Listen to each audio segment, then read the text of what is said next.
Hello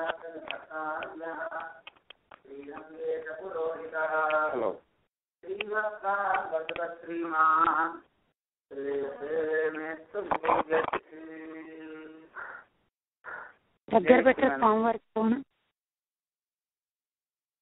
hello hello ఉన్నారమ్మా అందరూ? ఉన్నాం స్వామి. కొద్దిగా వినిపించడం లేదు, దగ్గర పెట్టాడి. ఓకే, దగ్గరే పెట్టాను, ఇప్పుడే కదా ఆరంభిస్తున్నా. Okay okay.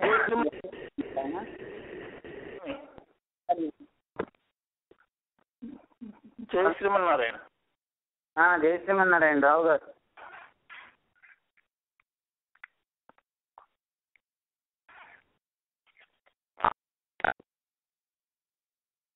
ఆరంభిద్దాం.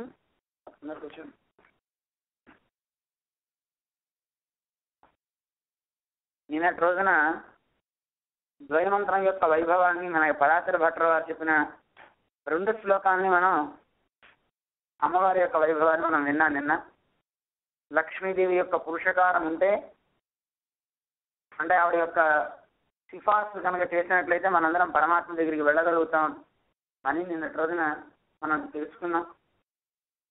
ఒకవేళ లక్ష్మీదేవి ఆవిడే మనందరినీ పరమాత్మ దగ్గరికి చేర్చేది, ఆవిడే ఒకవేళ మన మీద ఏమైనా పిచ్చికి చెప్పింది అనుకోండి స్వామివారికి, పెరుమాళ్ళకి, వీడిని చేర్చుకోవద్దు, వీడు చాలా పాపిష్టివాడు, దుర్మార్గుడు అని చెప్పింది అనుకోండి, పెరుమాళ్ళు వినట్లండి. నేను అడిగారు అది చెయ్యారు అంటారండి పరమాత్మ. నా దాసులు అలా చెయ్యరు అంటారు. కాదు స్వామి వీడు చాలా పాపిష్టివాడు అని వాడు అమ్మ చెప్తే, లేదు దేవి వీడు చెయ్యడంట. కాదు చాలా తప్పులు చేస్తాడు. సరే చేశాడని నువ్వు చెప్తావా? చేయదారే నన్ను చేయదారు అంటట పరమాత్మ. తప్పులు చేశాడంటావా? చేయని, మంచిగా చేస్తాడులే అంటట పరమాత్మ. అంత వాత్సల్యపూర్ణుడు పరమాత్మ. కానీ అమ్మ ఎప్పుడు చెప్పదు. కానీ ఒకవేళ అమ్మ చెప్తే స్వామి అంటాడు. అలాంటి స్వామి అమ్మ ఇద్దరు మనకి ప్రాప్తులు. వాళ్ళే మనందరి చేత పొందబడేవారు వారిద్దరు. కేవలం పరమాత్మ ఒక్కడే కాదు, మనం ఆయన కూడా మనకి ప్రాప్తుడు అని నిన్నటి రోజున శ్రీమతే నారాయణాయ నమః అని ఉత్తరాఖండం మనకి చెప్తోంది. పరమాత్మతో పాటు అమ్మ కూడా మనకి ప్రాప్తురాలు. ఆవిడ కూడా ఇద్దరిని మనం పొందవలసింది అని నేను రోజున తెలుసుకున్నాం. ఇక 3వ మంత్రం మనకి చరవ మంత్రం అని శ్రీ వైష్ణవ సంప్రదాయంలో 3 మంత్రాలు మనకి ఇస్తారు. ఈ 3 మంత్రాల్లో ఈ చరవ మంత్రం 3వది. అంటే మీకు స్వరూప ఉపాయ పురుషార్థాల గురించి చెప్తాం. అంటే నేనెవరో తెలుసుకోవాలి, పరమాత్మ ఎవరో తెలుసుకోవాలి, నేను పొందడానికి ఉపాయం ఏమిటో కూడా తెలుసుకోవాలి. అష్టాక్షరి మంత్రం స్వస్వరూపాన్ని చెప్తుంది, నేనెవరు అని చెప్తుంది అష్టాక్షరి మంత్రం. అలాగే ద్వైమంత్రం ఉపాయాన్ని చెప్తుందని చెప్తారు. చరమ మంత్రం ఫలాన్ని చెప్తుంది అని చెప్తారు. దీన్ని కొంత మార్చి కూడా చెప్తారు. అష్టాక్షరి మంత్రం ఏమో స్వస్వరూపాన్ని చెప్తే, చరమ మంత్రం ఉపాయాన్ని చెప్తుందని, ఫలాన్ని చెప్పే ద్వైమంత్రం అని ఇలా చెప్తూ ఉంటారు. ఎలా అయినా పర్వాలేదు, కానీ మన పెద్దలంతా ఎక్కువగా చెప్పింది అష్టాక్షరి మంత్రం స్వస్వరూపం అని, అలాగే పరమాత్మను పొందడానికి ఉపాయంగా ద్వైమంత్రం చెప్పారని, అంటే నిన్న చెప్పుకున్న 2వ మంత్రం అని. 3వ మంత్రం చరవ మంత్రం, అది మనకి ఫలస్వరూపము, మనం పొందాల్సిన ఫలం ఏమిటో చెప్తుంది అని మనకి చెప్తారు. అటువంటి చరవ మంత్రం వైభవాన్ని ఒకసారి మనం మన స్వామి పరాశర భట్టర్ గారు శ్లోక రూపంలో మనకి అందించారు. ఒకసారి దాన్ని తెలుసుకున్నాం. అంటే పరమాత్మ మనకి ఉపాయంగా చెప్తున్నట్ట. అంటే పరమాత్మను పొందడానికి చాలా మంది అనేక సాధనాన్ని పొందుతారు.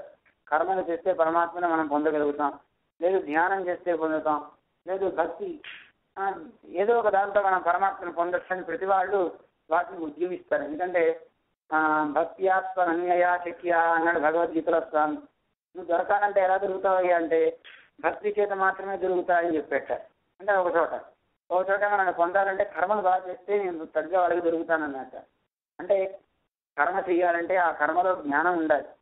ఆ కర్మ నేను చేస్తున్నాను అనుకోకూడదు. చాలా కష్టం పరమాత్మను పొందాలంటే ఈ కర్మలు కానీ, జ్ఞానం కానీ, ఈ భక్తి కానీ, వీటి ద్వారా పరమాత్మను పొందొచ్చు. కానీ వీటిల్లో కనుక ఒకవేళ వైకల్యం ఏమన్నా వస్తే చాలా కష్టం. ఒకడు యజ్ఞయాగాలు ఇక్కడ ద్వారా పరమాత్మను పొందాలని యజ్ఞాలు చేసేట. ఆ యజ్ఞం చేసేటప్పుడు ఏమాత్రమైనా సరే కొంచెం లోపం వచ్చినా వాడు బ్రహ్మరాక్షసుడు అయిపోతాట. అమ్మో అదే మాకు వద్దులే. వీటన్నిటి ద్వారా అర్జునుడు పాపం అన్నీ విని, బాబాయ్ నువ్వు చెప్పిన యోగాలన్నీ బాగానే ఉన్నాయి, కానీ వీటిల్లో నేనేది ఆశ్రయించను, దీనికంటే ఆ తేలిక దుంటే చెప్పు అన్నట్టండి. పాపం నా వల్ల కాదని ఆయన అన్నాడు. అలాగే మనం వీటన్నిటిని ఆశ్రయించి వీటిని మనం చేసి చూపి ఆయన్ని పొందడం అనేది చాలా కష్టం. ఎందుకంటే భక్తి కావాలంటే భక్తి అంటే మాటల ఏమండి. ఈ కాలంలో మనిషిని వ్యామోహింపజేసేటువంటి విషయాలు ఎన్నో ఉన్నాయి. ఇలాంటి సమయంలో భక్తి అంటే ఆయన ఏంది ఎడతెగని ప్రేమ మనకి కలగాలి. ఆ ప్రేమతో ఆయన నామం తప్ప మనకి ఇంకోటి చెల్లించని స్థితి కలగాలి. అంటే ప్రహ్లాదుడిలాగా ఒక శ్రీసుఖ మహర్షిలాగా తాను చెల్లించాలి. శ్రీసుఖ మహర్షి అంటే మీకు ఒక మాట చెప్తాం. శ్రీసుఖ మహర్షి వ్యాసుడికి జన్మించిన తర్వాత సుఖ మహర్షి అలా వెళ్ళిపోతున్నట్ట. వెళ్ళిపోతుంటే పిల్లవాడిని చూసి ఈయన వెనకాతలు వెళ్తున్నట్ట. తన్మయత్వం కలిగి పిల్లవాడిని పిలుస్తున్నట్ట. సుఖ సుఖ అని గట్టిగా పిలుస్తూ వెళ్తున్నట్ట. అసలు ఆ పిల్లవాడు చూడడు, అలా వెళ్ళిపోతున్నాడు, ఎవరిని పట్టించుకోడు. ఆయనకి అంతా బ్రహ్మాత్మకమే, అంతా పరబ్రహ్మే తప్ప ఇంకోటి ఏది అతను చూడటం. అంటే ప్రతి దాంట్లో ఇప్పుడు మన మానవ శరీరం ఉంది, మానవ దేహం, ఈ దేహం లోపల ఒక జీవుడు, ఈ లోపల పరమాత్మ. ప్రతి ప్రాణిలోనూ అలాగే ఉంది. అలా అంతటా దాన్ని చూస్తూ అతను వెళ్తున్నాడే తప్ప అతనికి మామూలుగా బాహ్యంగా కనపడే వ్యక్తులు కనపట్టలేదు. అంతా పరమాత్మమయంగా అతను దర్శిస్తున్నాడు. బ్రహ్మాత్మకం ఈ ప్రపంచం అంతా అని తను దర్శిస్తున్నాడు. అలా వెళ్లే సందర్భంలో ఒక సరస్సులో ఆడవాళ్ళంతా నగ్నంగా స్నానం చేస్తున్నారట. అలా స్నానం చేసే స్త్రీలున్నా పట్టించుకోకుండా వెళ్ళిపోయారట. వాళ్ళు కూడా శ్రీసుఖ మహర్షిని చూసి ఏమీ అనుకోలేదు. కానీ వెనకాతల వ్యాసులు వస్తుంటే వెంటనే గబగబా చేతులతో శరీరాన్ని దాచేసుకుని నీళ్ళలోకి వెళ్ళిపోయారట. వెంటనే వ్యాసులు అడిగారట. వాళ్ళందరూ బయటకు వచ్చి వస్త్రాలు కట్టుకుంటారట. ఏమ్మా, మా పిల్లవాడేమో వయసులో ఉన్నవాడా, నేనేమో ముసలివాడినా, వాడిని చూసేమో అలాగే నిలబడ్డారా, నన్ను చూసేమో శరీరాన్ని దాచుకుంటున్నారా, ఎందుకు పని చేశారు అని అడిగితే అప్పుడు వ్యాసుడి వాళ్ళు చెప్పారు, చూడవయ్యా, మగవాడు ఆడవాడు అనే జ్ఞానం నీకుంది, ఈ వాడికి ఆ జ్ఞానం లేదు. చూసి అలా అలా వెళ్ళిపోతున్నాడు తప్ప ఇక్కడ ఎవరో ఉన్నారు చూడాలి అని పిచ్చి అతనికి ఒక భావన అతనికి లేదు. అతనికి ఆడవాళ్ళు వీరు మగవారు వీరని గ్రహించే పాఠం అతనికి లేదు. అది ఉంది కనుక నీకు ఇప్పుడు చూడండి, ఒక బల్లి మనం స్నానం చేస్తున్నాం అనుకోండి, ఒక బల్లి ఉందనుకోండి బాత్రూంలో, ఆ బల్లి నుంచి అయ్యో బల్లి ఉండే, బల్లిగారు బయటికి వెళ్ళండి, నేను బట్టలు మార్చుకోవాలంటారా?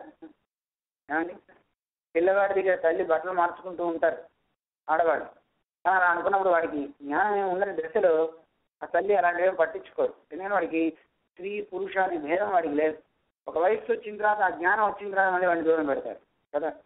అందువల్ల ఆ జ్ఞానం లేనటువంటి వాడు అనమాట శ్రీసుకుడు. అంటే అంతా బ్రహ్మాత్మకం, అంతా పరబ్రహ్మమయం అనమాట. అతనికి అలా గోచరిస్తుంది కనుక అతను చాలా గొప్పవాడయ్యాడు. మరి అలాంటి స్థితి మనకు కలగాలి కదా. ఎంత కష్టం అండి ఇలా మనం దర్శించడం. అందువల్ల నాయన మాకు ఈ కర్మలొద్దు, జ్ఞానాలొద్దు, భక్తి వద్దు, అలానే వాటిని వదిలిపెట్టడం కాదు, ఎలా వాటిని ఆచరించాలో పరమాత్మ నీకు చెప్పాడు ఉపాయంగా. ఏం చేస్తే మీకు అది మంచిదో ఉపాయాన్ని నేను చెప్తానని పరమాత్మ 18 అధ్యాయాలు చెప్పి ఆ 18వ అధ్యాయంలో చివరిగా దాని సారాన్ని చెప్పాడు. ఏం చేస్తే నన్ను పొందుతారు ఆయన దాన్ని ఉపాయంగా చెప్పింది చరణం అంటారు. అంటే చాలా చిట్ట చివరిది శ్రేష్టమైనది అని చెప్తారు. అలాంటి ఉపాయాన్ని పరమాత్మ అర్జునుడికి బోధించాడు. సర్వధర్మాన్ని పరిత్యజ్య అంటూ ఆయన అన్ని ధర్మాలని విడిచిపెట్టు అన్నట్టు. విడిచిపెట్టమంటే ఎలా విడిచిపెట్టాలి? చాలా మంది అనుకుంటారు విడిచిపెట్టడం అంటే మామూలుగా అన్నింటినీ వదిలేయాలేమో అని అనుకుంటారు. వదిలిపెట్టడం అంటే మామూలుగా వదలడం కాదు.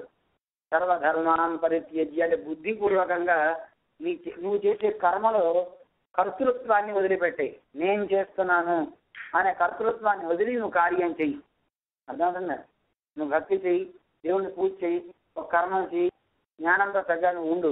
కానీ ఉన్నప్పుడు నేను చేస్తున్నాననే భావం నీకు ఉండకూడదు. ఒక యజ్ఞం చేసినా పరమాత్మ గురించి నువ్వు తెలుసుకుంటున్నా, దాంట్లో నేను తెలుసుకున్నానండి, నేను దేవుని పూజించానండి, నేను దేవునికి పూలు అలంకారం చేశానండి, నేను చేశా కాదు, నా చేత పరమాత్మ యజ్ఞం చేయించుకున్నాడు, నా చేత భగవంతుడు ఈ కార్యాన్ని చేయించుకున్నాడు అనేది ఒక స్థితి కలగాలి. మన చేత చేయిస్తున్నాడనే భావన కలగాలి తప్ప నేనే చేస్తున్నాననే బుద్ధి ఉండకూడదు. అది ఎలా ఉండద్దో తగ్గ ఏ రకమైన భావన చేసుకోవాలి 2 శ్లోకాల్లో చెప్పారు. ఒకసారి దాన్ని మనం స్మరిద్దాం. పరమాత్మ చెప్పాట, మత్ప్రాప్త్యర్థతయా. లోకంలో చాలా మంది తనని పొందాలనుకునే కోరిక కలిగిన వాళ్ళు చాలా మంది ఉంటారండి. మత్ప్రాప్తి అర్థతయ, నన్ను పొందాలి అనేటటువంటి ఒక కోరికతో ఉన్నటువంటి వాళ్ళంతా కూడాను ఏం చేయాలి? మయా ఉక్తం అఖిలం ధర్మం. పరమాత్మ అంటున్నాడు, నా చేత చెప్పబడినటువంటి ధర్మం ఏదైతే ఉందో ఆ ధర్మాన్ని సరిగ్గా వాడు తెలుసుకుని సంత్యజ్య దాన్ని విడిచిపెట్టమంటున్నాడు. మయా ఉక్తం అఖిలం ధర్మం, తన చేత చెప్పబడినటువంటి ధర్మాన్ని. ఏమిటి ఆ ధర్మం అంటే కర్మల గురించి చెప్పాడు, జ్ఞానం గురించి చెప్పాడు, భక్తి గురించి చెప్పాడు, వీటన్నిటి గురించి పరమాత్మ చెప్పాట. అలాంటి దాన్ని అంతా ఏం చేయమన్నాడు? సంత్యజ్య వదిలిపెట్టేయని. వదిలిపెట్టడం అంటే ఏమిటి? ఏమండి నువ్వు చెప్పిన కర్మని జ్ఞానాన్ని వీటిని వదిలిపెట్టేస్తే ఎలాగా? ఎలా వదలాలి? కర్తృత్వాన్ని వదలమన్నాడు. ఏం వదలమన్నాడు? ఏం చేస్తున్నా అనే భావాన్ని వదలమన్నాడు. అలానే అన్నింటినీ వదిలేమల్లా. నీ ధర్మాన్ని పాటించు. పాటిస్తూ ఏం చేయాలి? భావాన్ని వదిలేయాలి. చూడండి, భావన వదలడం చాలా కష్టం. అంటే ఈ ఇంట్లో ఉంటున్నాం, ఈ ఇల్లు నాది అనే భావన వదిలేయాలి. మరి ఎవరిని అనుకోవాలి? పక్కింటోడు అనుకోకూడదు. ఇది భగవంతుడిది అనుకోవాలి. ఎవరు అనుకోవాలి? భగవంతుడిది. నీ దగ్గర ధనం ఉంది, ఆ ధనం కూడా భగవంతుడిది. నీకున్న జ్ఞానం ఉంది, ఈ జ్ఞానం కూడా పరమాత్మ ఇచ్చాడు నాకు. సర్వం పరమాత్మే తప్ప నేనంటూ సంపాదించింది ఏమీ లేదు. ఈ శరీరం అయింది, ఈ జ్ఞానం అయింది, అన్నీ ఆయన కదండి ఇచ్చింది. మనం చాలా మంది అంటాను చూడండి, కష్టపడి నేను ఈ స్వామికి కవచం చేయించానండి వెంకటేశ్వర స్వామికి అంటాడు. వీడు కష్టపడి సంపాదించేటండి, చెప్పడానికి మాత్రం నేనే సంపాదించానండి, దేవుడికి నేనే పెట్టానండి అంటాడు. నువ్వు సంపాదించి పెట్టాలా? నీకు ఆ శక్తి భగవంతుడు ఇవ్వకపోతే ఎక్కడి నుంచి తెస్తావు? ఎలానో ఆ భగవంతుడికి ఇస్తావు. అందువల్ల పరమాత్మ చెప్పాడు, నన్ను పొందడానికి చాలా మంది అనేక రకాలైనటువంటి కోరికతో ఉంటారే, అలాంటి వాళ్ళందరికీ కూడా మయా ఉక్తం అఖిలం ధర్మం సంత్యజ్య, ఆ ధర్మాలన్నింటినీ కూడా మీరంతా ఏం చేయాలి? బుద్ధిపూర్వకంగా అంటే ఆ కర్తృత్వాన్ని వదిలిపెట్టండి. సంత్యజ్య విడిచిపెట్టి ఏం చేయమంటున్నాడు? పునః అంటే పరమాత్మే రక్షకుడని ఏం చేయమంటున్నాడు? మదవాప్తయే, తన్ని పొందాలట. తన్ని పొందాలనే కోరికతో మాం ఏకం అంటే పరమాత్మ ఏం చెప్తున్నాడు? నన్నొక్కడినే రక్షకుడు అని భావించి నన్ను పొందాలనేటువంటి బుద్ధితో శరణమితి, నన్నే ఉపాయంగా ఆర్త, ఎలాంటి వాడి నువ్వు? ఆర్తుడు. ఆర్తుడు అంటే ఒకసారి పోయినవాడు అనమాట. అంటే ఆర్తుడు జిజ్ఞాసుడు అంటారు కదా, ఏదో కావాలనుకునేటువంటి వాడు అనమాట. అంటే ఎలాంటి వాడు? వీడి దుఃఖ సాగరంలో కొట్టుమిట్టాడుతున్నాడు ఆర్తుడు, ఆయన్ని పొందాలనుకుంటున్నాడు. అలాంటి వీడు ఏం చేయాలట? ఆర్త, ఈ సంసారం అనే దుఃఖ సాగరంలో నువ్వు ఏం చేయాలి? శరణమితి, నన్నే రక్షకుడిగా ఉపాయంగా నువ్వు అవసాయం కూరు. అవసాయం అంటే నిశ్చయాన్ని, నేనే అంటే పరమాత్మే నాకు ఉపాయం అనే భావాన్ని నువ్వు పొందు అని పరమాత్మ మనకి చెప్తున్నాడు. ఒకసారి మళ్ళీ చూడండి. మామేకం మదవాప్తయే, మామేకం నన్నొక్కడిని, మదవాప్తయే అంటే ఆ పరమాత్మే మనందరికీ కూడా పొందతగిన వాడు అనేటువంటి భావనతో శరణమితి, ఆయన్నే ఉపాయంగా పొందమంటున్నాడు, ఆయన్నే ప్రపత్తి చేయమంటున్నాడు పరమాత్మ. అలా చేసి ఆర్త, ఈ సంసారంలో చిక్కుకున్నటువంటి నువ్వు నన్ను పొందాలి అంటే నువ్వు ఏం చేయాలి? నన్నే రక్షకుడిగా ఉపాయంగా అవసాయం, అధ్యవసాయం అంటారు, అంటే నిశ్చయ జ్ఞానాన్ని పొందు అంటున్నాడు. అలా పొంది ఏం చేయాలట? అలా ఎప్పుడైతే కనుక నువ్వు పొందావో ఏవం వ్యవసాయయుక్తం అంటే త్వామేవం ఉంది కదా, దాంట్లో ఏవం వ్యవసాయయుక్తం, ఈ రకంగా అధ్యవసాయి అంటే నిశ్చయ జ్ఞానాన్ని కలిగినట్లయితే నువ్వు అలాంటి అధ్యవసాయాన్ని అంటే నిశ్చయమైనటువంటి జ్ఞానాన్ని పొందిన త్వాం, నిన్ను ఏం చేస్తా నేను? అఖిల జ్ఞానాలు పూర్ణ అంటే సమస్తమైనటువంటి జ్ఞానాలు కలవాలి నేను. అన్ని జ్ఞానాలు నాకు శక్తి మొత్తం అంతా నాకు ఉంది, సమస్తం నాకు తెలుసును. అలాంటి జ్ఞానాది పూర్ణ అహం, సమస్తమైనటువంటి జ్ఞానము శక్తి కలిగినట్టు నేనేం చేస్తాను? నిన్ను మత్ప్రాప్తి ప్రతిబంధకై, నన్ను పొందడానికి నీకు ప్రతిబంధకంగా అడ్డుగా ఉన్నటువంటి ఏవైతే ఉన్నాయో అలాంటి వాటన్నిటిని కూడా విరహితం కుర్యాం, వాటన్నిటిని కూడా తొలగించి పారవేస్తాను నేను, వాటన్నిటిని తీసి పారేస్తాను. శుచిం దుఃఖాన్ని మా కృథాహ దుఃఖాన్ని పొందకు అని చెప్పాడు పరమాత్మ. అర్థమవుతున్నాయి? శ్లోకం చెప్తా, మళ్ళీ దీని భావాన్ని చెప్తాను ఒకసారి. అందులో ఇంకా శ్లోకాన్ని చెప్తాం. 7వ శ్లోకం. మత్ప్రాప్త్యర్థతయా మయోక్తమఖిలం సంత్యజ్య ధర్మం పునః మామేకం వ్యవసాయయుక్తమఖిలం సంత్యజ్య ధర్మం పునః మామేకం మదవాప్తయే శరణమితి ఆర్తోవసాయం కురు స్వామేవం వ్యవసాయయుక్తమఖిల జ్ఞానాదిపూర్ణోహ్యం మత్ప్రాప్తి ప్రతిబంధకైః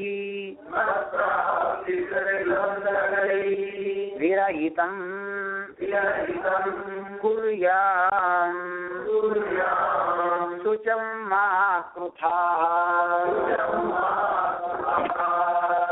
అని ఈ శ్లోకంలో పరాశర భట్టర్ వారు పరమాత్మ చెప్పిన భావాన్ని చెప్తున్నారు.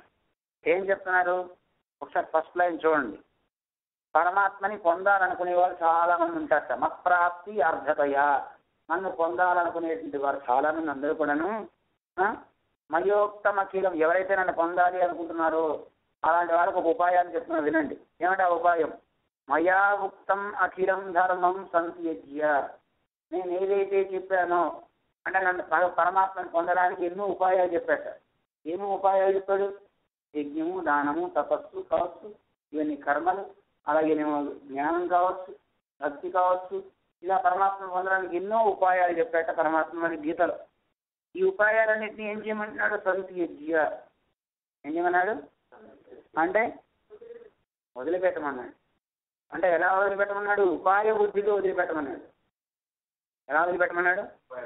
ఉపాయ బుద్ధితో. ఉపాయం అంటే పరమాత్మ పొందడానికి ఇగోనండి యజ్ఞం చేస్తే పరమాత్మని నేను పొందేయచ్చు, ఇగోనండి అర్చన చేస్తే పరమాత్మను పొందేయచ్చు, దీనివల్ల నేను ఆయన పొందేస్తాను అని చేయకు. ఉపాయంగా చేయకు. దానివల్ల నేను నీకు లభిస్తాను అనుకోకు.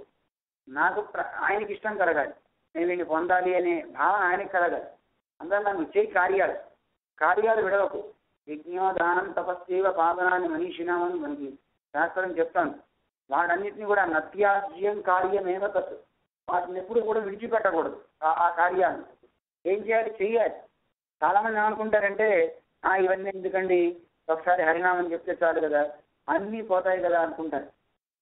అయితే కేవలం హరినామాన్ని ఒకదాన్ని చెప్పడం మంచిదే. అలా చెప్తూ నీ స్వధర్మాన్ని విడిచిపెట్టావా, నీ వర్ణాశ్రమోచితమైన ధర్మాన్ని వదిలిపెడితే మళ్ళీ నువ్వు ఆ కర్మ భ్రష్టత్వం ఏర్పడుతుంది. ఇందులో కేవలం అంతవరకే ఉండడం కాదు. కొంతమంది లీలాసుకులు లాంటి మహానుభావులు, వాళ్ళకి అన్నం అక్కర్లేదు, పానం అక్కర్లేదు, ఏం అక్కర్లేదు. వాళ్ళు అన్నారట సంధ్యావందనం భద్రమస్తుతే, ఓ సంధ్యావందనానికి ఓ నమస్కారం చేస్తున్నా, ఓ స్నానం తుభ్యం నమః, ఓ స్నానవానికి నమస్కారం అన్నట్టండి. వాళ్ళకి స్నానం అక్కర్లేదు, భోజనం అక్కర్లేదు. కానీ మనకి స్నానం భోజనం కాదు, దేవుని మాత్రం కర్మను మాత్రం వదిలేస్తా అంటే కుదరదు. అర్థమవుతుంది? ఒకదాన్ని వదిలిపెట్టేసి మిగతా వాటిని చేయకూడదు. వదిలిపెట్టి అన్నీ వదలాలి. ఆవివాళ్ళలాగా ముందు సోరు పరుగు నీరు తిరిగి వ్యక్తులు మెల్లాం కన్ననన్నట్టుగా తాగే నీరు, కట్టే బట్ట, వేసే తాంబూలం అన్నీ నాకు కన్నం, అన్నీ మా కృష్ణుడే అని మిగతా వాటన్నింటిని వదిలిపెట్టారు. అలా కాకుండా మిగతా వాటన్నింటిని వదిలేసేసి భోజనం మాత్రం 3 పూట్ల 4 పూట్ల తింటూ అన్నీ వదిలిపెట్టేశానండి అంటే కాదు. అర్థమవుతుంది? అందువల్ల సంత్యజ్య, నువ్వు కర్మలన్నీ అనుభవించు, భోజనం చేయి. చేస్తున్నామనుకోవాలి, ఇది నాకు కాదు, ఇది భగవంతునికే సమర్పిస్తున్నా, ఇది ఒక యజ్ఞం. ఈ లోపల స్వామి యజ్ఞరూపుడై ఉన్నాడు, వైశ్వానరుడుగా ఉన్నాడు. అలా ఉన్నటువంటి స్వామికి నేను ఈ హవిస్సుని అర్పిస్తున్నాను. ఇలాంటి భావనతో సరిగ్గా మనం హవిస్సుని సమర్పించాలి అని మనకి చెప్తున్నాను. అలా ఏ కర్మ చేస్తున్నా అది పరమాత్మాత్మకంగా సాగాలి. అలా సాగాలి తప్ప నేనేదో నా కోసం నేను చేస్తున్నాను, లేదా ఆయన పొందడానికి ఇది ఉపాయంగా ఉపయోగపడుతుంది ఈ జ్ఞానం కానీ కర్మ కానీ అనుకుంటే మంచిది కాదయ్యా. అందువల్ల అది ఉపాయం కాదు. అందువల్ల నా చేత చెప్పబడిన వాటన్నిటిని కూడా సంత్యజ్య, ఉపాయ బుద్ధిగా వీటిని వదిలిపెట్టి ఏం చేయాలట? మామేకం మదవాప్తయే, నేనే రక్షకుందని తెలుసుకుని నన్నే మామేకం, నన్నొక్కరిని శరణమితి, నన్నే రక్షకుడిగా మీరు పొందండి అని స్వామి మనకి అలాంటి నిశ్చయాన్ని, ఒక అధ్యవసాయం అంటుంటారు చూడండి. అధ్యవసాయం అంటే దృఢమైనటువంటి విశ్వాసం. నాకేం పర్వాలేదు, నాకు ఆయనే రక్షకుడు, ఆయనే నాకు ఉపాయం అనేది ఒక అధ్యవసాయం కావాలి. అధ్యవసాయం అంటే నిశ్చయం, దృఢమైనటువంటి విశ్వాసం అన్నమాట. ఆయనే నాకు ఉపాయము అనే విశ్వాసం మనకు కలగాలి అని చెప్తున్నాడు. అలా కనుక నువ్వు వ్యవసాయయుక్తం విశ్వాసాన్ని నువ్వు పొందావా, ఏం చేస్తాను అప్పుడు? కింద 3 లైన్ చూసుకోండి. స్వామేవం వ్యవసాయయుక్తం అన్నది కదా.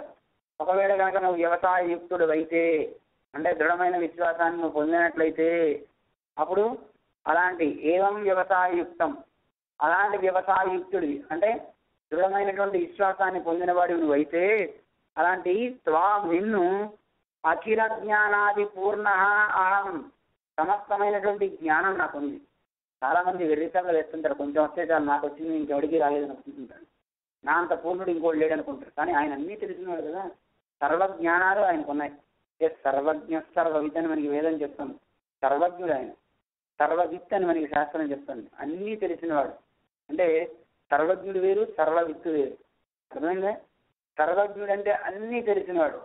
సర్వవిత్ అంటే ఏకకాలంలో, ఒకే సమయంలో అన్ని ప్రాణుల యొక్క మనోభావనాన్ని ఒకేసారి చెప్పగలుగుతారు. ఒక క్షణంలో ఏమనుకుంటున్నాయో చెప్తారు. ఒక క్షణంలో మనుషులు ఏమనుకుంటున్నారు, జంతువులు ఏమనుకుంటున్నాయి, చెట్లు ఏమనుకుంటున్నాయి, వాటి మనోభావాలన్నింటినీ కూడా వ్యక్తపరచగలిగినటువంటి శక్తి కలవాడు అనమాట. ఇంకా నేను ఏమని పిలుస్తుంది వేదం? సర్వవిత్ అంటుంది. ఏమంటుంది? సర్వవిత్ అంటుంది. అలాగే అలాంటి సర్వజ్ఞ ఆయన సర్వజ్ఞుడు, సర్వవిత్ అన్నీ తెలిసినవాడు అని చెప్పండి. అలాంటి అఖిల జ్ఞానాది పూర్ణ, సమస్తమైనటువంటి జ్ఞానము శక్తి పూర్ణంగా నిండుగా కలిగినటువంటి అహం నేను. అలాంటి నేను ఏం చేస్తానో తెలుసా? నీ యొక్క నన్ను పొందాలనుకునే నీ యొక్క ప్రతిబంధకాలు ఏవైతే ఉన్నాయో అలాంటి ప్రతిబంధకాలన్నింటినీ కూడాను, అంటే ఏవై ప్రతిబంధకాలు? మత్ప్రాప్తి ప్రతిబంధకై అని చెప్పాడు స్వామి. తనని పొందడానికి అడ్డుగా ఉండేటువంటి ప్రతిబంధకాలు ఏమిటవి? కర్మ, మనం చేసేటువంటి ఉపాయ బుద్ధితో ఉండేటువంటి మనం చేసుకున్న ప్రారంభ కర్మ కావచ్చు, లేదు అనుభవించే రాబోయే ఆగామి కావచ్చు, ఇదివరకు ఉన్నటువంటి సంచితం అనేటువంటి కర్మ కావచ్చు. ఇది చాలా ఉన్నాయండి. పూర్వాగము, ఉత్తరాగం అంటూ ఉంటారు. ఇది పూర్వం ఉన్నటువంటి అగం అంటే పాపం, పూర్వాగం మనం పూర్వం చేసుకున్న పాపం, ఉత్తరాగం అంటే రాబోయే పాపాలు, ఇప్పుడు అనుభవించే ప్రారంభం. వీటన్నిటి వల్ల మనకి ప్రతిబంధకాలు పరమాత్మను పొందడానికి అడ్డుగా ఉండేవి. ఇదే కాదు, అహంకారము, మమకారము, ఇవన్నీ అంటే నేను చేస్తున్నాను అంత నాది అనుకునేది భావనలు ఏవైతే ఉన్నాయో ఇవన్నీ ప్రతిబంధకాలు అనమాట. ఈ ప్రతిబంధకాలను మనంతరం మనం పోగొట్టుకోలేము, ఈ అడ్డా మనం తీయలేము. అలాంటి ప్రతిబంధకాలను పరమాత్మ ఏం చెప్పాడు? విరహితం. ఆ ప్రతిబంధకాలన్నింటినీ కూడా నేను పోగొట్టేస్తాను. విరహితం కుర్యాం, ఆ అడ్లన్నింటినీ కూడా తొలగించిన వాడినిగా నేను నిన్ను చేస్తాను. శుచం మా కృతాహ, దుఃఖించకు, ఏడవకు అన్నాడు పరమాత్మ అర్జునుడిని. చూడండి ఎంత గొప్ప మాట చెప్పాడు పరమాత్మ. మా శుచ అని చదువుతాం కదా భగవద్గీత, సర్వధర్మాన్ని పరిత్యజ్య అంటూ స్వామి ఏం చెప్పాడు? మోక్షయిష్యామి మా శుచ, నువ్వేం దుఃఖించకు, నీ పాపాలన్నీ నేను పోగొట్టేస్తా. సర్వపాపేభ్య, అన్ని పాపాలని పోగొట్టేస్తా. మా శుచ, ఏడవకు అని చెప్పాడు. ఎలా ఉంటే ఏం చేస్తే అన్ని పాపాలను పోగొడతాడు? అన్ని ధర్మాన్ని పరిత్యజ్య, ఉపాయ బుద్ధిగా అన్నిటిని వదులు. ఇది ఉపాయం చేయి, ఇది కర్తవ్యం అని చేయి. ఏ కర్మ చేసినా ఇది పరమాత్మ నాకు విధించాడు, ఇది నా కర్తవ్యం. నువ్వు భార్యతో ఉంటున్నావు, ఇది నా కర్తవ్యం, పరమాత్మ నాకు చెప్పాడు చేస్తున్నావు. నువ్వు ఉద్యోగం చేస్తున్నావు, ఇది నా కర్తవ్యం, పరమాత్మ నాకు ఇచ్చాడు, ఇది ఒక బాధ్యత, ఇలా భావించి చెయ్యాలి. అలా మనకి చేసినట్లయితే పరమాత్మ ఆయన్ని పొందడానికి మనకు అడ్డుగా ఉండే ప్రతిబంధకాలన్నింటినీ పోగొట్టేస్తానని మనకి 7వ శ్లోకం ద్వారా చెప్పాడు. ఒకసారి ఆ శ్లోకాన్ని మళ్ళీ చదువుతూ భావనలో మనం దాన్ని ఒకసారి పొందుదాం. ఏమన్నా డౌట్ ఉంటే మళ్ళీ అడుగుతురు కానీ ఇప్పుడే. మత్ప్రాప్త్యర్థతయా మయోక్తమఖిలం సంత్యజ్య ధర్మం పునః మామేకం మదవాప్తయే శరణమితి ఆర్తోవసాయం కురు మా త్వామేవం వ్యవసాయయుక్తం అఖిల జ్ఞానాదిపూర్ణో హ్యహం మత్ప్రాప్తి ప్రతిబంధకైః విరహితం కుర్యాం శుచం మా కృథా అని ఈ శ్లోకంలో చెప్పారు. దాన్నే ఇంకా వివరిస్తున్నారు ఇంకొక శ్లోకంలో. దీన్నే ఇంకా బలపరుస్తున్నారు. హరే అంటున్నారు, సంబోధిస్తున్నారు. కర్మాద్యుపాయాన్ని హరే అని కదా. హరే అంటే అర్థం ఏమిటి? పరమాత్మకి ఏ పేరున్నా ఆ పేరుకి కొన్ని అర్థాలు వస్తాయి. ఆ పేరులో కొన్ని నామాలకు, ఒక్కొక్క నామానికి ఒక్కొక్క అర్థం. ఆయన చేసే పనులను బట్టి ఆయనకి పేర్లు వస్తూ ఉంటాయి. అందరి పాపాన్ని హరిస్తాడు కనుక ఆయనకి పేరు హరి అని పేరు. ఏం పేరు? హరి. అంటే అందరి పాపాన్ని హరించేవాడు. ఎవడైతే హరి అంటాడో వాడి పాపాలను కూడా హరిస్తాడు. అంటుంటారు కానీ ఏదో వాడి ఇంట్లో అన్నీ హరి అంటాడు, అన్నీ పోయాయి అంటుంది. అలా వాడుతుంటారు. కానీ పాపాన్ని పోగొట్టేవాడు హరి అంటే. మనం రోజు పారాయణ చేస్తుంటాం కానీ పొద్దున్న లేవగాని హరి హరది పాపాని దుష్టచిత్తై అపి స్మృత అనిచ్చయాపి సంస్పృష్టో దహతి ఏవ పావక. పావక అంటే అగ్ని. ఏం చేస్తాట ఆయన? దహించేస్తాట. ఎలా దహిస్తాట ఆయన అంటే ఎవడైతే హరి అని అంటాడో ఆ హరి అనేది అనిశ్చయాపి సంస్పృష్ట, ఇష్టం ఉండి అన్నా, తెలిసి అన్నా, తెలియక అన్నా వాడి పాపాలన్నీ పోగొట్టేవట. అందుకే పరమాత్మకి పేరు హరి అంటున్నారు. అలాంటి ఆ హరిని సంబోధిస్తున్నారు. హరే ఓ హరి, నిన్ను ఆశ్రయించుకున్న వాళ్ళ పాపాలని పోగొట్టేవాడా అని సంబోధిస్తూ ఆయన చెప్తున్నట్ట. మయి సదా, ఎల్లప్పుడూ, మయి సదా త్వదధీనతాం, నాపై ఎల్లప్పుడూ కూడా నీ యొక్క ఆధీనం, అంటే నీ యొక్క ఆధీనంలో నేను ఉన్నాను అనేటువంటి దాన్ని నిశ్చిత్య, నిశ్చయించుకుని. అర్థమవుతుందా? ఎప్పుడైనా సరే మనం నేనే నా ఆధీనంలో ఉన్నాను కాకు, పరమాత్మ మనందరినీ తన ఆధీనంలో పెట్టుకుని మనం నడిపిస్తున్నాడు అనేటువంటి భావాన్ని నిశ్చిత్య, నిశ్చయించుకొని దాని మనసులో భావించుకొని కర్మ అద్యుపాయాన్, అంటే ఉపాయాలు ఏం చెప్పాడు పరమాత్మ దాన్ని పొందడానికి? కర్మ, జ్ఞానము, భక్తి, ఇవి ఏవైతే చెప్పాడో ఇలాంటి ఉపాయాలన్నింటినీ కూడా కర్మ అద్యుపాయాన్, ఈ ఉపాయాలన్నింటినీ కర్తుం చేయటానికి, త్యక్తుం అతి విడిచిపెట్టడానికి. కర్తం అంటే చేయడానికి, త్యక్తుం విడిచిపెట్టడానికి, ప్రపత్తుం, ప్రపత్తం అంటే ఏం చేస్తాను నిన్న? ప్రపత్ అంటే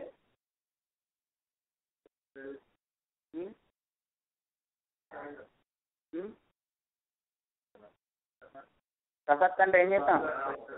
పట్టుకోవడం. పట్టుగిరి అన్నారు మన స్వామి, మనవాడ వామును, మన పెళ్ళై లోకాచార్యస్తున్నారు.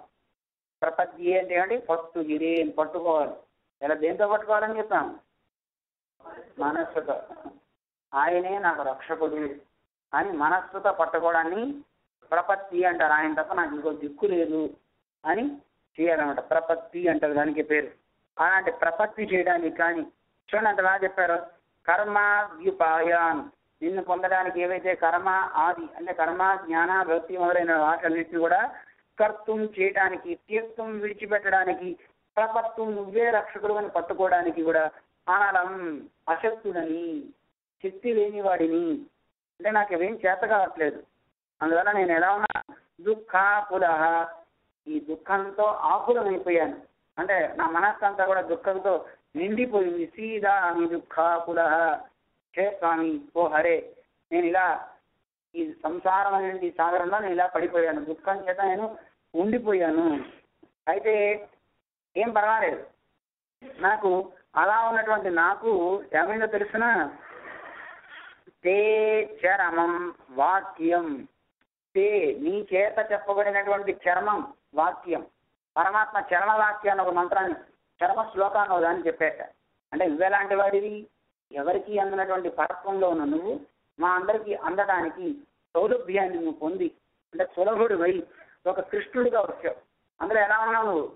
సారథ్య దశలో ఉన్నట్టు సారథే, నువ్వు సారథిగా ఉండి అంటే అర్జునుడి యొక్క రథాన్ని నువ్వు తోలుతూ సారథిగా ఉండవు. అంటే సారథే అని చెప్తే అర్థం ఏంటి ఇక్కడ? మా అందరికి ఎంత సులభుడు అయిపోయావయ్యా. ఎవడైనా సరే నీ యందు మంచి ప్రేమ కనుక ఉంటే వాళ్ళ కార్యాలన్నీ చేయడానికి నువ్వే ఉద్యోగిస్తావా? ఒకసారి దూతగా ఉన్నావా, ఒకసారి ఇప్పుడు సారథ్యం చేస్తున్నావా? అంటే ఎంత సులభుడు అయిపోయావు నువ్వు. అలాంటి సులభత్వాన్ని నువ్వు చక్కగా స్వీకరించి తే చరమం వాక్యం, నువ్వు చెప్పినటువంటి ఆ చరమ వాక్యం ఏదైతే ఉందో అంటే శ్రేష్టమైనటువంటి గొప్ప ఉపాయం ఏదైతే ఉందో ఏం చెప్పాడు ఆయన? అన్ని ధర్మాలు విడిచిపెట్టండి, విడిచిపెట్టి నన్నే రక్షకుడని భావించండి. అలా భావించారా మీ పాపాలని పోగొట్టి మీకు మోక్షాన్ని అనుగ్రహిస్తా, దుఃఖించకండి అని చెప్పాడు. సర్వధర్మాన్ని పరిత్యజ్య అనే శ్లోకంలో గీతలో అన్నమాట స్వామి. అందువల్ల నువ్వు చెప్పినటువంటి వాక్యం ఏదైతే ఉందో దాన్ని స్మరిస్తా. ఆ స్మరించడం వల్ల నాకు ఏం కలిగిందో తెలిసిన, ఎప్పుడైతే కనుక నువ్వు చెప్పావో అన్ని ధర్మాన్ని విడిచిపెట్టి నిన్నే రక్షగా పొందమని చెప్పావు, అలా చెప్పడం వల్ల ఏతద్ జ్ఞానముపేష, దానివల్ల నాకు జ్ఞానం కలిగింది. ఏ జ్ఞానం కలిగింది? అన్ని ధర్మాన్ని నేను ఆచరిస్తాను, కానీ అది బుద్ధి అది నాకు ఉపాయం నిన్ను పొందడానికని కాక నువ్వే నాకు ఉపాయం, పరమాత్మను పొందడానికి తానే ఉపాయం. చూడండి విచిత్రం, ఇక్కడి నుంచి మనం ఇండియా వెళ్ళాలంటే ఉపాయంగా కారుని ఏ ఫ్లైట్ను మనం వాడతాం, కానీ అక్కడికి వెళ్ళాక దాన్ని వదిలేస్తాం. కానీ పరమాత్మ మనకి అక్కడికి వెళ్ళాక ఆయన చతుర్విధాలని ఆయన బ్రహ్మసూత్రాల్లో మనకి చెప్తారు రామానుజుల వారు. ఇక్కడి నుంచి మనం ఒక ఒడ్డుకి, ఈ ఒడ్డు నుంచి ఆ ఒడ్డుకి వెళ్ళాలంటే ఇక్కడి నుంచి ఇక్కడికి ఒక వంతెన ఉంటుంది. ఆ వంతెన ఎక్కి వెళ్తాం. వంతెన దాటిన తర్వాత అవతల పక్క మనం గమ్యానికి చేరుతాం. గమ్యం వేరైంది, సాధనం వేరైంది. కానీ ఇక్కడ మాత్రం ఆ వంతెన తానే అవుతాట, అక్కడ ఫలము తానే అవుతాట. అందువల్ల మనకి రెండు తానే, ఉపాయము తానే, ఉపేయము తానే. ఒక తల్లి చూడండి, ఒక గోవుని ఉదాహరణ చెప్తుంటారు. ఒక గోవుని తీసుకురావాలనుకోండి, దానికి ఏం చూపిస్తాం మనం? గడ్డిని చూపిస్తూ అంటూ గడ్డిని చూపిస్తే ఆ గడ్డిని చూస్తూ వచ్చేస్తుంది. ఆవును తీసుకురావడానికి గడ్డి ఉపాయమైంది. ఆవును కట్టేశాక ఆవుకు ఫలమేమైంది? ఆ గడ్డే ఫలమైంది. అలాగే పరమాత్మ మన అందరినీ పొందడానికి ఆయన ఉపాయంగా మన కోసం విగ్రహ రూపంతో అన్ని చోట్ల దివ్య దేశాల్లో స్వామి అవతరించున్నాడు. మన ఇళ్లలో గృహాల్లో కూడా స్వామి తిరువారాధనని తను మనకు అనుగ్రహిస్తూ చిన్న చిన్న రూపాలతో స్వామి మనకు ఉపాయంగా నిలబడ్డాడు. రాముడుగా, కృష్ణుడిగా ఆయనే మనకు ఉపాయం. వీటిని ఆశ్రయించుకుని మనం అర్చించడం ద్వారా మనకి ఫలం ఏమిటి? ఆయనే వైకుంఠంలో ఉన్నాడు, ఆయనే మనం పొందుతాం, ఆయనే మనకి ఫలం అన్నమాట. అందువల్ల ఏతద్ జ్ఞానముపేష, నువ్వే సర్వరక్షకుడు అనేటువంటి ఒక జ్ఞానం మాకు కలిగిందయ్యా. అందువల్ల అలా ఉపేష మమ, అలా జ్ఞానం పొందిన నాకు ఏమవుతుంది? సర్వాపరాధక్షయం, అన్ని అపరాధాలు, ఎన్ని అపరాధాలు చేశా స్వామి నేను, అలాంటి పాపాలన్నిటినీ కూడా అని వాటన్నిటినీ కర్తాసీతి, పాపాలన్నింటినీ కూడా నశింపజేస్తా అన్నట్టు పరమాత్మ. అలా వాటన్నింటినీ నశింపచేయగలనని దృఢోస్మి, విశ్వాసంతో ఉండుము అని చెప్తున్నారు. పరమాత్మ ఏం చేస్తారు అంటే మెయిన్ విశ్వాసం అవసరం. ఏం కావాలి? విశ్వాసం. అది లేకపోతే ఏం చేసినా ఎందుకు పనికిరాదు. ఆ విశ్వాసం మనకి మిగతా వాటి మీద ఉంటుంది కానీ పరమాత్మ మీద ఉండదండి. అవునా కదా? ఒక డాక్టర్ గారి దగ్గరికి మనం వెళ్తే ఏ ఆపరేషన్ చేయాలన్నాడు అనుకోండి, మన శరీరాన్ని చేసుకోండి, గుండె పోసేసుకోండి అంటామే. వాడి మీద ఉన్న విశ్వాసం మనకి దేవుడి మీద ఉందా, గురువు మీద ఉందా? మనమైతే కనుక ఏమైనా జ్ఞానం చెప్తుంటే ఏమంటే కరెక్ట్గా అవుతుందా అవదా, ఏమోనండి నాకు డౌట్ అండి, నేను మోక్షాన్ని పొందను అని అవిశ్వాసాల వల్ల చాలా ఉంటాయి. కానీ ఒక డాక్టర్ దగ్గరికి వెళ్ళినప్పుడు ఆ డాక్టర్ చూడండి ఆపరేషన్ చేయడానికి తీసుకెళ్తుంటే మన శరీరాన్ని పూర్తిగా అప్పచెప్పేస్తానే, అప్పచెప్తాం. ఎంత విశ్వాసం అని మనకి. డాక్టర్ గారు చక్కగా గుండె కొయ్యను, తీసిన తర్వాత సరిగ్గా దాన్ని కుట్లు వేయను, దాన్ని సరిగ్గా ఆడేలా చేయను, మళ్ళీ నన్ను బయటికి తీసుకొచ్చును. ఎంత విశ్వాసం మనకి? విశ్వాసం ఉందా లేదా? పైగా కొత్తగా డబ్బులు ఇచ్చి మరీ లోపలికి వెళ్తామండి విశ్వాసంతో డాక్టర్ దగ్గరికి. మరి దైవం మీద కూడా అంత విశ్వాసం మనకు ఉండాలి కదా. ఆ విశ్వాసాన్ని కలిగి ఉండమని మనకి భగవంతుడు చెప్తున్నాడు. తండ్రి, నీ యొక్క వాక్యాన్ని, చర్మవాక్యాన్ని వినటం వల్ల నాకు కలిగినటువంటి జ్ఞానం ఒక తెలిసిన నువ్వే రక్షకుడు అని నాకు తెలిసింది. ఆ జ్ఞానం చేత పొందినటువంటి నాకు అన్ని అపరాధాలని, సర్వాపరాధ క్షయం, నేను చేసినటువంటి అపరాధాలన్నింటినీ కూడా నాశనం చేయగలవని కర్తాతీతి దృఢోస్మి, నేను నమ్మి ఉన్నాను, విశ్వాసంతో ఉన్నాను, నన్ను అనుగ్రహించు అని పరమాత్మే మనకి రక్షకుడు, ఆయనే భోగ్యుడు, ఆయనే మనకి ఉపాయము, ఆయనే మనకి ఫలం అంటే పొందదగిన వాడు ఆయనే అని పరాశర భట్టర్ వారు మనకి 2 శ్లోకాల్లో చరమ మంత్రాన్ని అనుగ్రహించారన్నమాట. ఇలా సంక్షిప్తంగా తగ్గ ఈ అష్టసులకి వైభవాన్ని మనం ఈ 4 రోజుల పాటు 2 శ్లోకాలతో తెలుసుకున్నాం. మీకు వీటిలో ఏదైనా ఒకసారి ఇప్పుడు ఈ శ్లోకాల్లో ఏమైనా డౌట్ ఉంటే ఒకసారి చెప్పండి. ఒకసారి చివరి శ్లోకం నేను చెప్తాను, మళ్ళీ అందరూ కానీ. నిశ్చిత్యత్వదధీనతాం మయి సదా కర్మాద్యుపాయాన్ హరే కర్తుం త్యక్తుమపి ప్రపత్తుమనలం పీడామి దుఃఖాకులః ఏతత్ జ్ఞానముపేయుషో మమ పునః సర్వాపరాధక్షయం కర్తాపీతి దృఢోస్మి చేతు చరమం వాక్యం స్మరన్ సారథే. అంటే ఈ మంత్రాన్ని, అష్టాక్షి మంత్రాన్ని, ద్వయాన్ని, చరమాన్ని చదవటం వల్ల శబ్దశక్తి చేత అది మనని రక్షిస్తుంది. శబ్దశక్తి చేత రక్షించడం అంటే అక్షరానికి 1,00,000 చొప్పున జపం చేయాలండి. అక్షర లక్షల జపం అంటే 8 లక్షల జపం చేస్తే, అంటే రోజుకి 20,000 చొప్పున 40 రోజుల్లో 8 లక్షల జపం చేస్తే కనుక వాడు కొంత శక్తి వస్తుంది. అయితే ఒక జపం ఒకటే కాదు, జపం 8 లక్షలు చేసి దాంట్లో దశాంశం హోమం చేయాలి. అంటే 80,000 ఒక 0 చేయాలి కదా, 8 లక్షల్లో 80,000 హోమం చేయాలి. దాంట్లో దశాంశం క్షీరతర్పణ చేయాలి. క్షీరతర్పణ అంటే 80,000 ఇంకో 0 చేస్తే 8,000 క్షీరతర్పణ చేయాలి. తర్వాత దాంట్లో ఒక దశాంశం పుష్పార్చన చేయాలి. అంటే ఎంత? 800. దాంట్లో దశాంశం భోజనాలు పెట్టాలి, బ్రాహ్మణ భోజనం అంటే భక్తులకి భోజనం. ఎంతమందికి? 8 మంది గారు, 80 మంది గారు. ఇలాగ ఎవరైతే చేస్తారో వాళ్ళకి ఆ మంత్రం అన్ని రకాల సకల శక్తుల్ని ఇస్తుంది అంటారు. అయితే ఇలా చాలా మంది బయట మిగతా వారు చేస్తారు. కానీ ప్రపన్నులైన వారు ఏం చేస్తారు అంటే, ప్రపన్నులు అంటే భగవంతుడే రక్షకుడు అనుకున్న వాళ్ళు ఏం చేస్తారంటే అర్థాన్ని స్మరిస్తారట. ఆ మంత్రం యొక్క అర్థాన్ని స్మరించిన చాలు ఆ ఫలాలన్నింటినీ ఇస్తుందండి. నారాయణ మంత్రం ఎంత గొప్పది అంటే, మనకి మంత్రం మిగతా మంత్రాన్ని ఒక క్రమంలో కనుక చదవకపోతే వాటి యొక్క ఎఫెక్ట్ ఇస్తుందండి. కానీ అష్టాక్షి మంత్రం అలా కాదుకండి. ఆ మంత్రాన్ని ఒకవేళ కనుక క్రమం ఉరియొచ్చున్నాడు, ఒకసారి ఇష్టం వచ్చినట్టు చెప్పిన తన స్వరూపం చెడనిల్లాదు అంటారు. దాని యొక్క స్వరూపంలో ఏ రకమైనటువంటి తేడా రాదండి. ఆ ఫలం ఇచ్చే తీరుతుంది. చూడండి, మన వాడు చదువుతూ అష్టోత్తరాలు చదువుతూ ఎలా చదువుతారు? ఓం రామాయ నమః, ఓం కృష్ణాయ నమః, ఓం అంటూ నమా పక్కన ఓం పెట్టేస్తూ ఫాస్ట్గా చదివేటప్పుడు ఓం శ్రీరామాయ నమః, ఓం రామభద్రాయ నమః, ఓం అని చివర ఓంకారం చేస్తుంటారు. నిజానికి అలా చేర్చకూడదు కదా. ఓంకారం ముందు, తర్వాత మంత్రం, తర్వాత చివర నమః ఇలా చేస్తుంటారు కదా. కానీ చదివేటప్పుడు ఈ రకమైనటువంటి తొందరలో అలా ముందు వెనకదలు పెట్టేసిన కానీ అష్టాక్షరి మంత్రానికి ఏమీ కాదు. అది హోమియోపతి లాంటిది అండి. ఒకవేళ డోస్ ఎక్కువ వేసుకున్నా ఇబ్బంది పెట్టదండి. మన హోమియోపతి కూడా అంతే కదండి. ఒకవేళ ఎక్కువ మంది చేసేసుకున్నా దానికి ఎఫెక్ట్ ఏం చేయదు. కానీ అలా కాకుండా ఇంగ్లీష్ మందులు అనుకోండి ఏమవుతుంది, ఎఫెక్ట్ ఇచ్చేస్తుంది. అలా హోమియోపతి ఎలా మనకి చేసిన పరమాత్మ కూడా ఉరికే మీకు ఎగ్జాంపుల్ ఉరికే చెప్తాను. సైడ్ ఎఫెక్ట్స్ ఏమి ఇవ్వదండి. నారాయణ మంత్రం అంత గొప్పది. ఎందుకంటే ఆయన మనకి తండ్రి కదా, అవ్యయ స్థిత అంటారు కదా. సాక్షాత్తు పరమాత్మ మనందరికీ అహం బీజ ప్రదస్థిత అని గీతలో చెప్పాడు. నేనే ఈ సర్వలోకాలకి బీజాన్ని, నేనే ఈ సకల లోకాలకి నియామకుని అని స్వామి మనకి చెప్పాడు. అటువంటి తండ్రి మనకి స్వామి కనుక ఆయన తప్ప మనకి వేరే ఉపాయాలు ఏమి ఉండకూడదు. అయితే మన అపరాధాలన్నింటినీ, మనం చేసుకున్న పాపాలన్నింటినీ స్వామి పోగొడతా అన్నాడు. మనం చేసుకున్నటువంటి ప్రారంభం అనే దాన్ని అనుభవించి తీరవలసిందే. అర్థమైంది? ప్రారంభం సంచితం ఆగామి అంటారు కదా. సంచితం అంటే మనం అనేక జన్మల్లో చేసుకున్నటువంటి పాపరాధంతా సంచితం అంటారు. స్వామి చాలా చక్కగా చెప్తారు.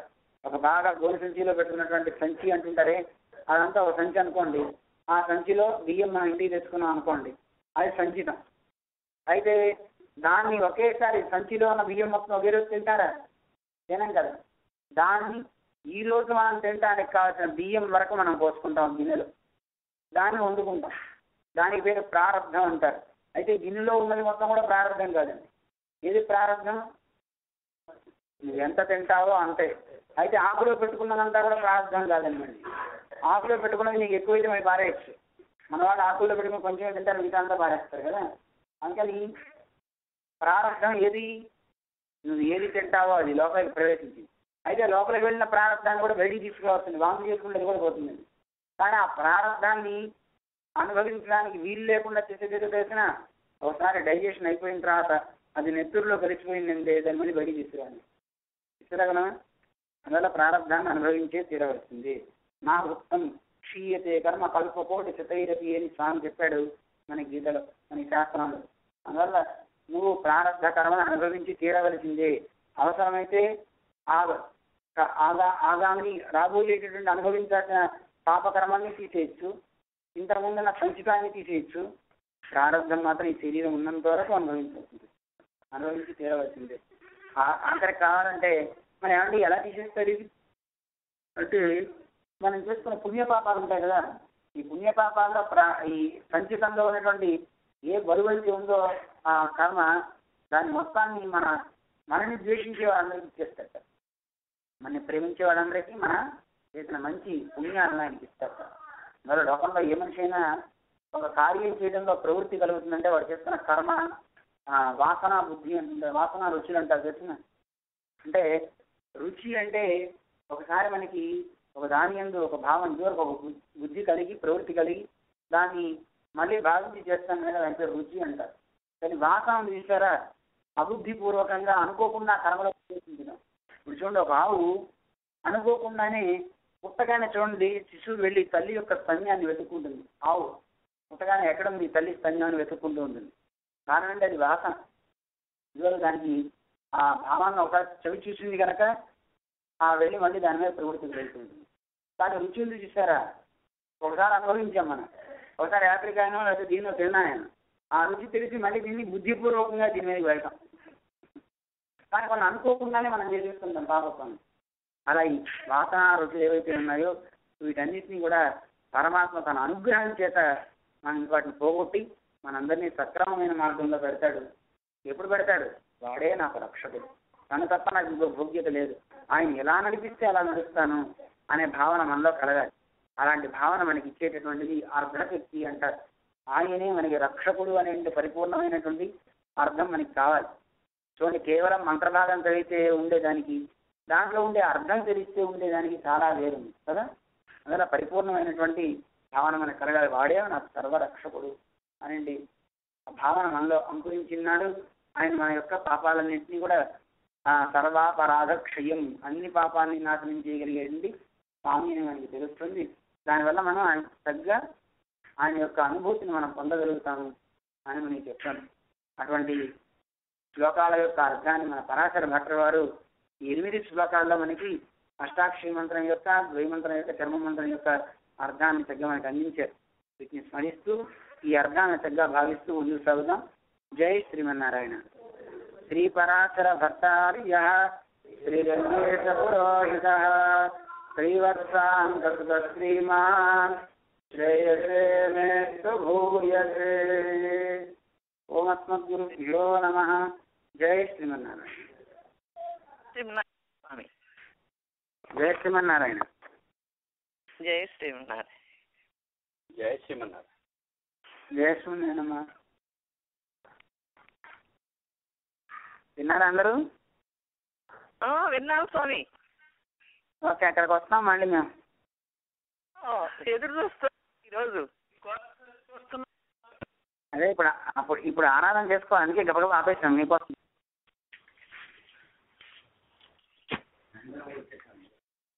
సాయంత్రం